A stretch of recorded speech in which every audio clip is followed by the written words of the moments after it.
학원보고마 11월 셋째 주 말씀 같이 나누도록 하겠습니다. 구약성경 에스더 2장 10절 한 절 말씀입니다. 구약성경 에스더 2장 10절 한 절 말씀. 제가 가진 성경책에는 구약성경 751페이지에 있는데요. 에스더 2장 10절 한 절 말씀 다 같이 읽겠습니다. 에스더가 자기의 민족과 종족을 말하지 아니하니 이는 모르드게가 명령하여 말하지 말라 하였습니다. 아멘. 오늘 왕비 에스더에 대한 말씀을 같이 나눕니다. 이번 달이 에스더에 대한 내용인데 오늘 이제 주인공에 대한 이야기 하게 되죠. 왕비 에스더. 지난번에 첫째 주에는 아하수에로 왕에 대해서 얘기했고요. 오늘은 지난주에는 와스티 왕후에 대해서 이야기했습니다. 오늘은 에스더 왕비에 대해서, 주인공에 대해서 이야기하죠. 우리 렘넌트가 가져야 될 삶의 방식이 있습니다. 요즘 유 목사님 계속 말씀하신 내용이죠. 아무도 도와주지 않아도 살아남는다. 현장에서 서바이벌 할 수 있어야 된다는 거예요. 자립이죠. 아무도 도와주지 않아도 살아남는 거죠. 두 번째, 거기에서 뭘 보는 겁니까? 영적인 사실을 볼 수 있어야 된다. 껍데기 보지 말고 영적인 사실 보라는 거예요. 현실 넘어서 사실, 넘어서 진실, 넘어서 영적 사실. 이것을 본 사람이기 때문에 살리는 자가 되는 것입니다. 현장 들어가서 보통 사람들은 욕심 부리고 남을 죽이고 거기를 짓밟고 올라가려고 하잖아요. 근데 이 사실을 아는 사람은 사단이 활동하고 있고 지금 전 세계가 영적인 문제에 시달리고 있고 이 문제 해결할 길이 복음밖에 없다라고 하는 영적 사실을 제대로 봤기 때문에 그 속으로 들어가서 마귀를 기쁘게 하지 않고 하나님을 기쁘시게 하는 세상 살리고 현장 살리는 쪽으로 간단 말이죠. 그러면서 무엇을 하느냐? 반대의 것을 본다라고 했습니다. 역발상을 할 줄 안다는 거죠. 다섯 번째로 위기 속으로 들어간다. 하나님이 성경의 일곱 렘넌트를 통해 가지고 우리에게 이걸 보여주셨는데 일곱 렘넌트와 대부분 전도자들이요 위기 속으로 들어갔어요. 그래서 싸우지 않고 승리한 것입니다. 이것을 유 목사님은 무경쟁 이렇게 요약해서 쓰시기도 했어요. 싸우지 않고 현장에서 보통 사람들은 싸우고 이기려고 하는데 성경 속의 전도자들은 싸우지 않고 승리했어요. 그래서 하나님이 역사하시니까 거기에 재창조의 역사가 나타나고요. 이것을 가지고 영적 서밋으로서 아무도 도와줄 수 없는 황무지 현장으로 가가지고 그래서 마지막 10번째 하나님의 절대를 붙잡고 승리하게 된다. 그래서 5가지 절대 있잖아요. 이번 CBDIP에 대해서 말씀 주셨던 절대 하나님의 절대에 대한 메시지 나왔죠. 절대 계획이 나왔고 절대 목표 나왔고 하나님의 절대 주권, 하나님의 절대 계획, 하나님의 절대 언약, 하나님의 절대 여정, 하나님의 절대 목표 이렇게 해가지고 나왔던 내용들이죠. 여러분 기억나시나요? 그래서 하나님의 절대 주권, 하나님의 절대 계획, 하나님의 절대 언약, 하나님의 절대 여정, 하나님의 절대 목표 이렇게 해서 CVDIP를 성취하는 것이다. 이것이 렘넌트의 삶의 방식이거든요. 자, 요 10가지가 되는 사람은 하나님의 인도를 날마다 누리게 될 것입니다. 이것을 누렸던 사람이 에스더였어요. 아무도 도와주지 않아도 왕궁에서 살아남는 사람이었습니다. 그러면서 현장에서 왕궁에서 영적인 사실을 봤어요. 그러니까 아하수에로 왕을 살리는 자리로 간 거예요. 이게 지난주에 얘기했었던 와스티 왕비하고 다른 점이었어요. 와스티 왕비는 살리는 쪽으로 간 게 아니라 맞는 쪽으로 자기가 생각했을 때 옳다고 생각하는 그쪽으로 간 거예요. 근데 하나님은 우리에게 무엇을 원하시느냐? 살리는 쪽으로 가기를 원하신다는 거죠. 그래서 반대 것을 볼 줄 알고 위기 속으로 왕 앞에 그냥 허락 없이 나아가면 죽을 수도 있는데 죽으면 죽으리이다 하고 위기 속으로 들어갔죠. 이러니까 아무도 막을 수 없는 곳으로 싸우지 않고 승리하는 곳으로 갔어요. 그래서 유다 백성을 구하기 위해서 에스더 왕비가 뭔가 적극적으로 싸우고 적극적으로 막 이렇게 수를 쓰고 이렇게 하지 않았잖아요. 오히려 진짜 왕을 살리는 쪽으로 가고 나라를 살리는 쪽으로 갔더니 하나님이 거기에 역사하시더라. 그러니까 아무도 막을 수 없는 재창조의 역사가 일어나고요. 에스더는 기도의 비밀 가지고 영적 서밋으로 서서 아무도 갈 수 없는 노바디 현장으로 들어갔는데 이걸 가지고 하나님의 절대 계획을 이룬 거죠. 이게 에스더였는데, 이것을 아는 사람, 이 전도자의 삶의 비밀과 방식을 아는 사람은 성령의 인도를 평안하게 받을 수 있지만, 이 부분을 놓치면은 세계복음하고 반대 방향으로 자꾸만 가니까 실패하게 된다는 거예요. 그래서 세계복음화라는 하나님의 인도와 하나님의 절대 방향 반대로 간 이스라엘이 어떻게 됐습니까? 이것이 구약 성경의 역사, 성경의 역사인데, 하나님의 절대 계획을 보지 못했던 이스라엘은 문제가 올 수밖에 없었던 것입니다. 문제가 필연적으로 오게 되어 있는 거예요. 그 내용을 여러분들이 잘 아시죠? 애굽과 세계복음화를 봐야 되는데 못 보니까 노예가 되어버렸어요. 바벨론이라는 강대국과 나중에 바사가 되는 이 강대국과 세계복음화 현장을 봐야 되는데 못 보니까 포로가 되어버렸어요. 저 로마 나라라는 나라와 세계복음화를 봐야 되는데 못 보니까 속국이 되어버렸어요. 복음 놓치고 율법 붙잡고, 그 다음에 전도 놓치고 선교 놓치고 선민사상 붙잡고, 이렇게 하니까 실패할 수밖에 없었던 거예요. 그래서 완전 실패하게 된 이 현장 속에서, 그런데 오직 복음이라는 이유를 알고 세계복음화의 언약을 붙잡은 남은 자가 일어난 것입니다. 하나님이 이 속에서 남은 자를, 요 10가지 삶이 되어지는 남은 자를 요 환경 속에서 불러내셨다고요. 이것이 성경의 역사죠. 그 중에 인물이, 중요한 인물이 포로된 렘넌트 에스더였단 말이에요.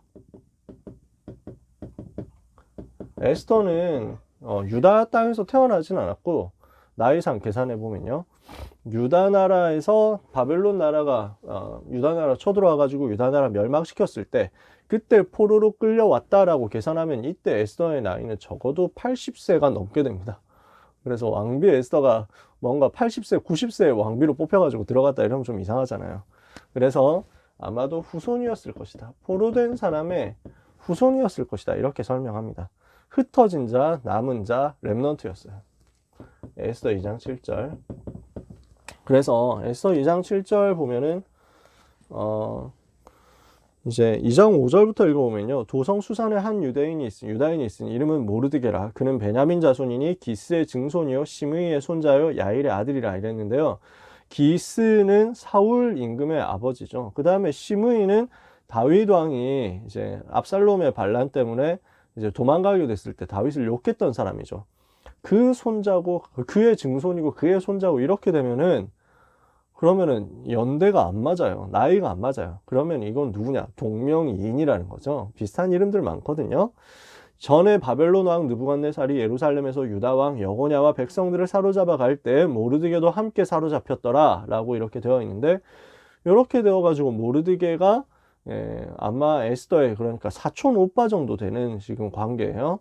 근데 모르드게가 그래서 이때 사로잡혀 왔다라고 하면은 나이가 120살, 뭐 110살 이렇게 되고, 에스더도 최소 나이가 뭐 90살 이렇게 되고, 이렇게 되는데 이게 어떻게 된 거지 하고 찾아보니까요, 학자들의 연구에 따르면 원문에는 모르드게도 함께 사로잡혔더라 하는 구절에서 모르드게도라는 말이 없대요.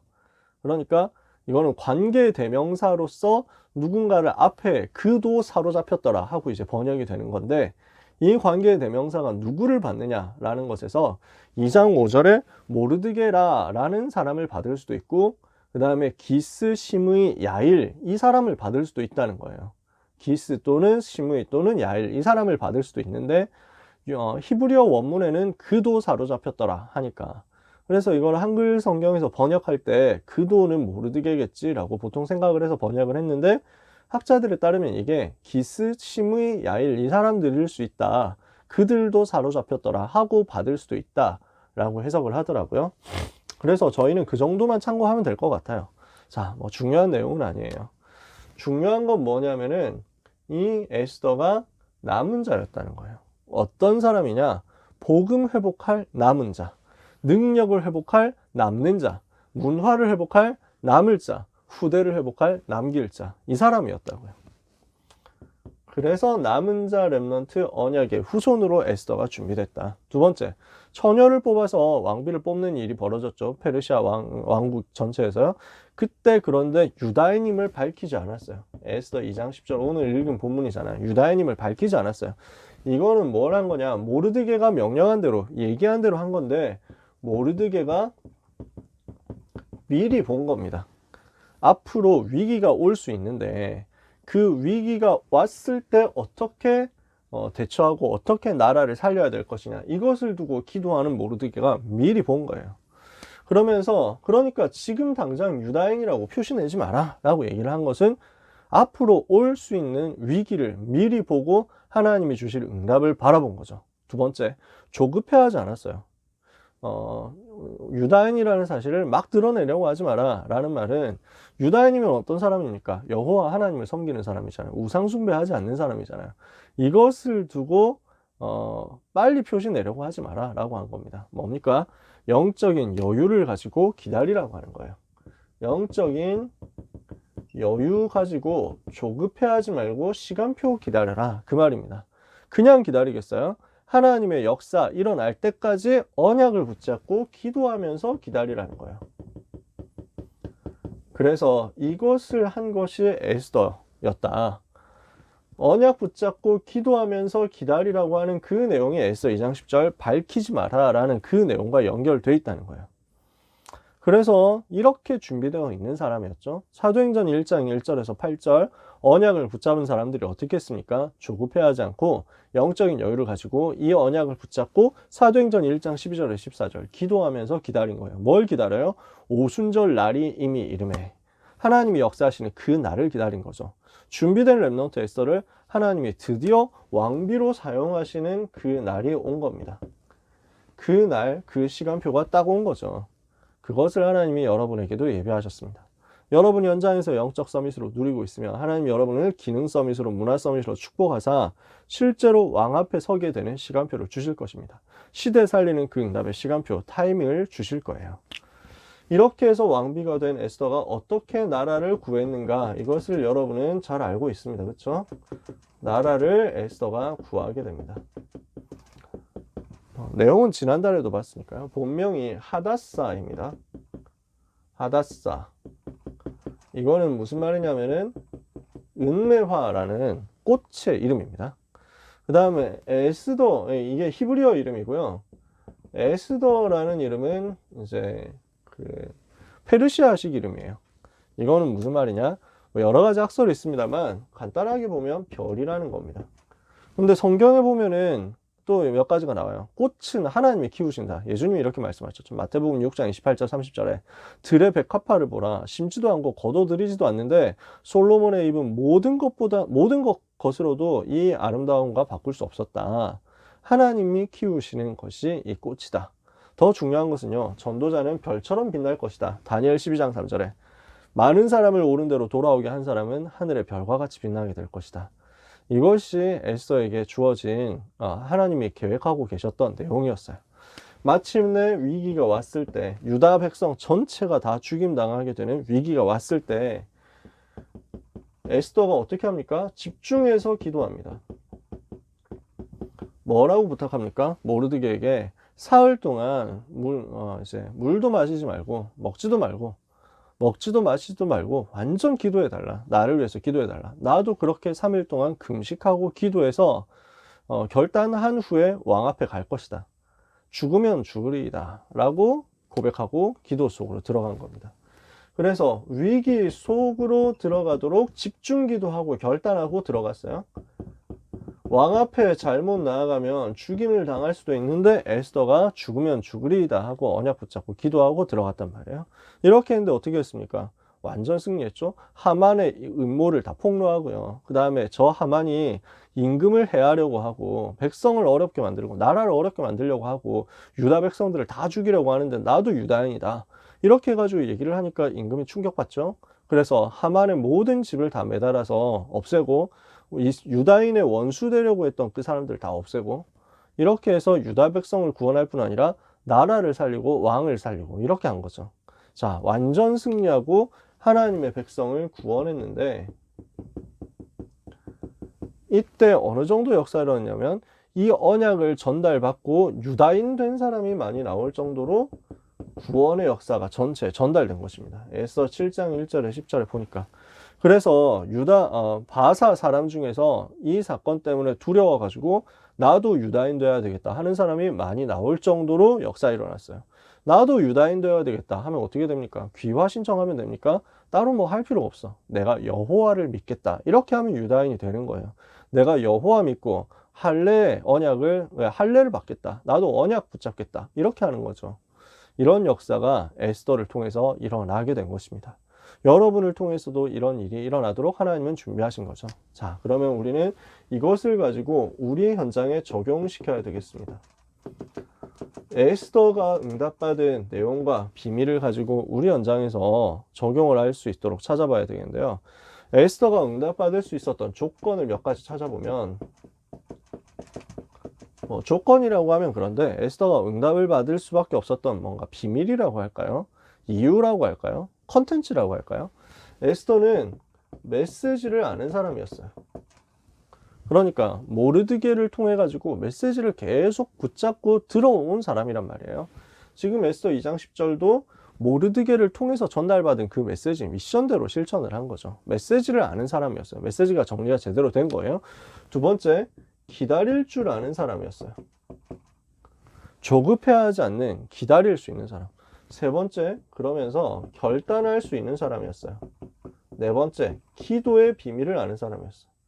생명을 걸어야 될 시간표를 알고 위기 속으로 들어가야 되는 때도 아는데 그것을 두고 결단할 수 있었고, 그냥 결단하고 오기를 부린 게 아니라 기도하면서 성령 인도를 받을 수 있었고, 그러면서 살리는 사람이었어요.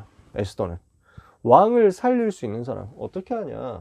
왕에게 위로를 해줄 수 있고 왕에게 힘을 주면서 왕을 살릴 수 있는 사람이었다는 거지. 자, 지난주에 와시티 얘기했던 거하고 비교해보면 되게 그림이 많이 그려질 거예요. 그러면은 이런 사람이었기 때문에 하나님이 에스더를 마음껏 왕비로서 보내가지고 왕을 살리고 나라를 살리는 데 사용하실 수 있었다는 건데, 우리에게 있어서 여기서 중요한 열쇠는 뭐냐면, 우리가 적용해야 될 부분이 뭐냐면, 모르드게를 통해서 에스더가 메시지를 받는 과정이라는 거죠. 이 과정이 중요해요. 사촌 오빠 모르드게가 에스더의 기도의 배경이 되는 동시에 에스더에게 미션을 전달하는 사람이 되었다는 거예요. 그래서 여러분에게 이게 필요해요. 여러분은 렘넌트로서 에스더처럼 쓰임받아야 되잖아요. 그럼 여러분에게 누가 있어야 되느냐? 모르드게처럼 여러분에게 미션을 전달해 줄 사람이 있어야 된다는 거예요. 그 사람을 만나시라는 거예요. 그래서 이 부분을 여러분들이 지금 말씀 운동 속에서 찾아내셔야 된다는 겁니다. 여러분에게 붙어져 있는, 여러분에게 주어져 있는 만남의 축복들을 다 활용하세요. 나에게 메시지를 전달해 줄 수 있는 사람, 나에게 미션을 전달해 줄 수 있는 사람 딱 찾아가지고 껌딱지처럼 붙어 있어야 돼. 아시겠습니까? 이게 여러분이 이번 주에 찾아내셔야 되는 과제라고 할 수 있습니다. 여러분이 응답받으셔야 되는 내용이고 또 평생 응답받아야 될 내용이기도 해요. 여러분은 모르드게처럼 여러분에게 미션 줄 수 있는 사람을 찾아가지고 그분을 통해서 메시지 전달받고 미션 전달받는 은혜를 계속 누려라. 응답을 계속 받아라. 그래서 전도자를 잘 만나셔야 돼요. 목회자, 여러분에게 주어진 목회자와의 만남, 목사님과의 만남, 전도사님과의 만남 소중하게 여기세요. 여러분에게 선생님 있겠죠. 교회 선생님 있잖아요. 그 선생님과의 만남을 소중하게 여기세요. 여러분의 부모님이 여러분의 기도의 배경이 되면서 여러분에게 미션을 전달해 줄 수 있는 사람이기도 하겠죠. 그분들과의 만남을 너무너무 소중히 여기셔야 돼요. 그러면서 이거 할 수 있도록 말씀 운동을 찾아내세요. 그래서 지역 다락방 또는 개인 양육 다락방 이렇게 해가지고 계속 말씀 받는 시간을 만드셔야 돼요. 아시겠어요? 그래서 여러분 꼭 다락방 하든지 받든지 둘 중에 하나 하셔야 돼요. 항상 생각하세요. 나는 다락방 해야 되겠다. 나는 다락방 받아야 되겠다. 나는 말씀 들어야 되겠다. 말씀 선포되는 그 자리에 내가 있어야 되겠다. 아시겠죠? 그러면요, 여러분은 혼자 있을 때도 그곳에서 살아남는 자 되고 살리는 자 되고 정복하는 자가 될 것입니다. 여러분에게 주어진 여정입니다. 여러분은 살아남고 살리고 정복하게 될 것이다. 이게 에스더가 응답받았던 내용이에요. 다니엘이 응답받았던, 새 친구가 응답받았던 내용이에요. 여러분에게 하나님이 주시려고 하는 내용이에요. 그래서 이런 비밀을 가질 수 있도록 여러분이 먼저 미션 전달받는 응답을 받으시라. 그러면 하나님은 여러분에게 이것을 미래로 주실 거니까. 에스더처럼 이 전도자의 삶의 방식을 가지고 쓰임받는 여러분이 되시기를 주님의 이름으로 축복합니다. 기도하겠습니다. 하나님 아버지 감사합니다. 에스더처럼 말씀받는 모든 렘넌트들이 쓰임받게 하옵소서. 모든 전도자들이 모르드게처럼 미션을 전달하는 증인이 되게 하옵소서. 하나님, 우리 렘넌트의 인생 여정을 통하여 하나님이 가장 영광을 받으시며 렘넌트 운동의 열매가 맺혀져서 많은 죽어가는 사람 살릴 수 있는 역사가 나타나게 해 주옵소서. 이것을 위하여 언약 잡고 기도하며 기다릴 수 있는 영적인 여유를 주시며 모든 사람을 살릴 수 있는 비밀을 주시며 위기 속으로 들어갈 수 있는 당당함과 담대함과 확신을 주시며 집중 기도의 비밀을 알고 가치를 알고 기도 속에서 하나님 바라볼 수 있는 힘이 회복되도록 역사하여 주옵소서. 우리 렘넌트의 인생 여정을 통하여 사단의 나라가 무너지는 작품이 남게 되기를 기도하고 축복합니다. 하나님이 말씀대로 역사하시고 성취하여 주옵소서. 예수 그리스도의 이름으로 기도합니다. 아멘.